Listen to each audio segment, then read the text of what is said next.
Salam, hər vaxtınız xeyir olsun. Bugün mən Azərbaycan dilindən 11-ci sinif yeni test toplusundan belə bir sualın izahını verirəm. Gəlin sualımıza baxaq.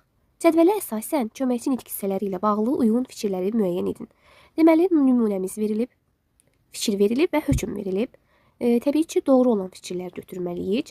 Gəlin birinci cümləmizi oxuyaq. O fikirləşirdi ki, əgər canavarlar onların burada olduğundan duyuq düşsələr, əl çəkməyəcəklər. Tabelilik bağlayıcısı işlənmişdir. Gəlin baxaq. Ki tabelilik bağlayıcısıdır. Əgər də tabelilik bağlayıcısıdır. Deməli doğru fikirdir və doğru yazıldığı üçün biri götürdük. İkinci, ona görə də ətraf ərazilərin qoyun quzusu yaylağa köçənə qədər burada saxlanılır.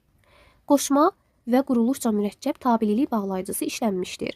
Ona görə də tabelilik bağlayıcısı və quruluşca mürəkkəbdir və qədər qoşmadır.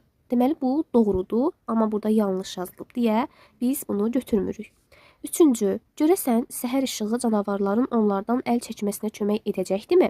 Köməkçi nitq hissələrindən yalnız güman və şübhə bildirən modal söz var. Görəsən, doğrudan da güman və şübhə bildirən modal sözdür, amma burada bizim mi ədatımızda olduğu üçün bu fikrimiz yanlışdır. Və yanlışın qabağından yanlış yazıldığı üçün biz üçüncü fikri doğru hesab edirik. Dördüncü, Sultan dayının günəşdə yanmış mis rəngli üzündə yenə də xəfif bir təbəssüm görünürdü.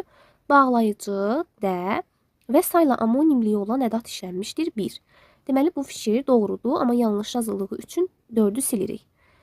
5-ci, bu nədir? Deyəsən, bununla qonağın başını aldatmaq istəyirsən. Modal söz və yiyəli çalında olan əvəzliyə qoşulmuş qoşma işlənmişdir. Modal sözümüz deyəsən, la da bizim qoşmamızdır və yiyəli çalında olan əvəzliyə qoşulur. Deməli, doğru fikirdir. 5-i də götürdük. Cavabımız olur 1, 3, 5, B variantı. Video sizin üçün faydalı oldusa bəyənməyi və kanala abunə olmağı unutmayın.